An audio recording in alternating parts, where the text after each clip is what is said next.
So yes, you got this girl from the Bronx, Cardi, who has all this charisma and energy, and when she comes into prominence as a famous figure, she says, "I'm going to use my voice in politics," and she sees her political outlet through Bernie Sanders. It's a pretty interesting story. Apparently,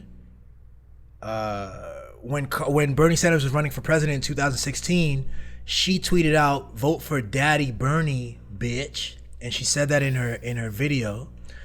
And then in 2018, she told GQ that Franklin Roosevelt was the real Make America Great Again, because if it wasn't for him, old people wouldn't get Social Security.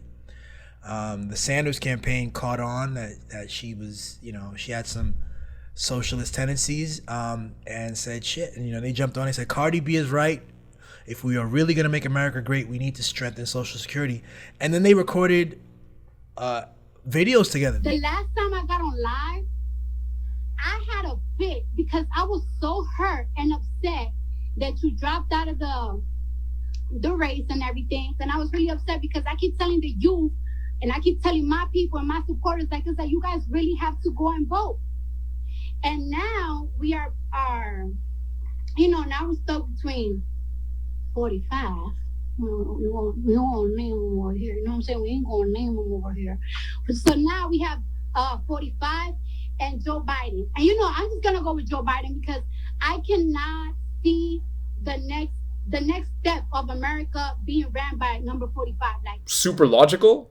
I mean, if she, as we saw in the earlier Instagram videos, said as she was getting famous, and said, "There's a lot of pressure on me to change as I get rich and go Hollywood," or however she put it.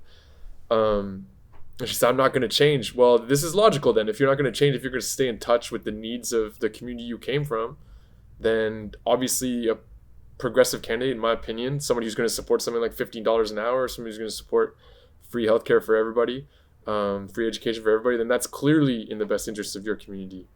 And so it's logical, but it's also brave, because as we talked about with Michael Jordan, when you're a brand, when you're selling things, taking political positions, strong political positions, not like taking controversial political positions, like supporting a socialist candidate, can split your fan base. You run the risk of splitting your fan base.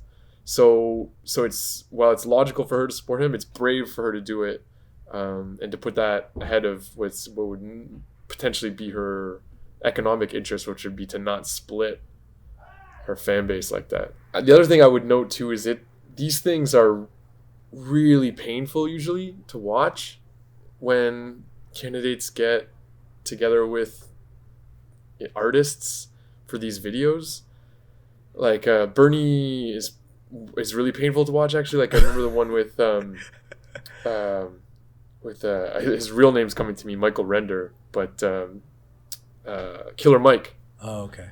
Yeah. With Killer Mike, and Killer Mike explains his reasons for supporting Bernie, and then shows like a real understanding of the issues in the history of racism and class struggle in the U.S. And then Bernie goes, yeah, and starts to tell him all about the history of Martin Luther King and the Poor People's Campaign.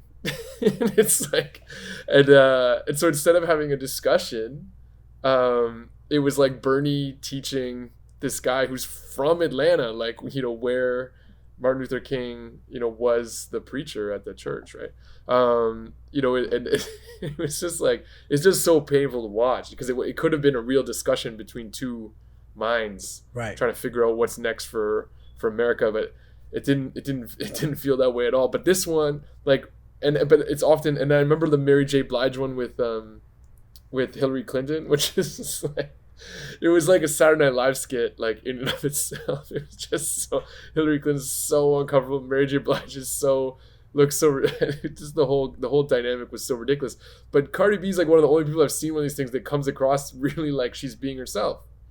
Because she is being herself, bro. That is, I really felt like she was being herself. Yeah, she can't help it. I mean, and again, I think one of the recurring themes in several of our podcasts is that notion of being yourself, and then also striving to be your better self, you know, I guess.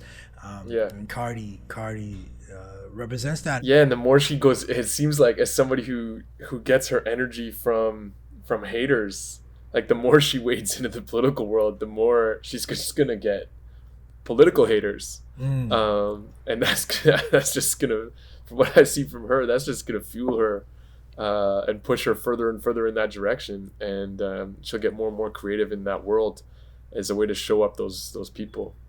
Yeah, I think, you know, with the haters thing, I'm all for the anti-hater politics generally. I hope, as you mentioned, what you would hope potentially she, you know, could come from Cardi. I hope the whole concept of a hater is interesting to me. I hope we can get to a more nuanced conversation where, like, if someone doesn't like something, they're not necessarily a hater. You know what I mean? And I think Cardi has mastered. You mentioned her ability to like craft a headline for easy consumption for BuzzFeed or whomever else.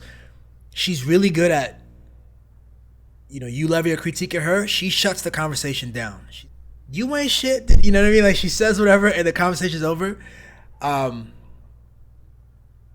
I think eventually she'll see power in the idea that the conversation has to continue, even if it's with someone who has an undue distaste for something and someone who's wrong objectively.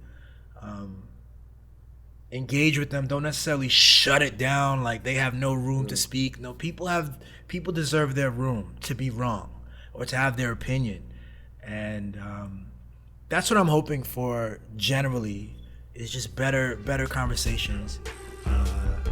And she has a kind of style about her that can shut a conversation down after she's done saying what she has to say.